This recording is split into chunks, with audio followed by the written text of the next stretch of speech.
Ähliňize salam. Yol Belet YouTube kanalına hoş geldiniz. Sizin karşınızda yani videoda Emir Nuriyev. Bugünkü video sapamızda Abbe File Reader programını öğreniriz. Yani bu programı text yani hat yazı işlerinizde işinizi yenileştirip bilecek programların biridir. Programın silkasını videonun aşağında yani apsaniyada belirleyip geçer. Şol yerden yükleyebilirsiniz. Hanonda vaktiyle men videomuza başlayız. Bu programın kompüterinize kurulağınızdan sonra programa giriyoruz. Meselem getireyim. Bu programa neyel programıdır?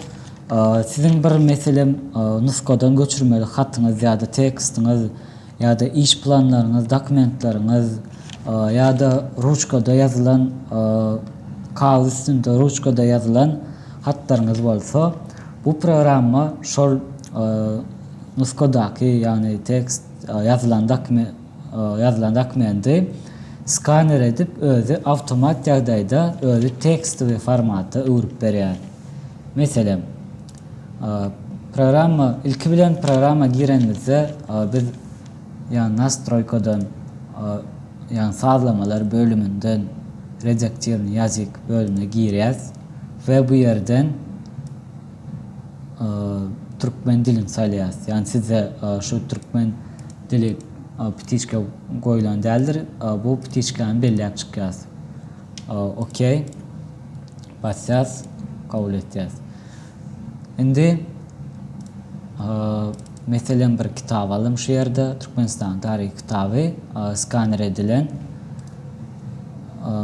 programa giriyoruz ve открыть bölümüne geliyoruz. İlk bilen biz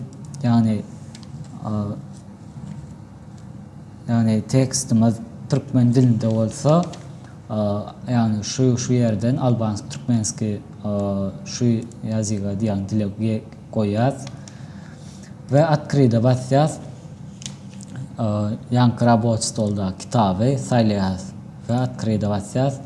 Şeyler bilen programın özü otomatik yağdayda skaner edip yani ekranın sağ kaptalına yani tekst formatını öğürüp verir, geçirip verir. Şimdi biz bunu yani docs formatta yani Word programmasına neye sakranit etmeli? Şu yerde, şu bölümde yani sakranit deyip geliyoruz, basacağız ve sakranit edecek yerimizi saylayacağız. Mesela Rabot Store yani adına document bir sakranit edeceğiz ve otomatik yağdayda özü yankı yazan tekstimizi görüşünüz yani özü tayyar olmuş yani tayyar tekst formatı örüp verdi. Bu da sizin işinizi yenileştirip bilecek programıdır. Ben bu videomuzun sonuna geldik. Öğrenirsiniz deyip umid ediyorum. İndiki videolarda görüşeceğiz. Hoş, sağ olun.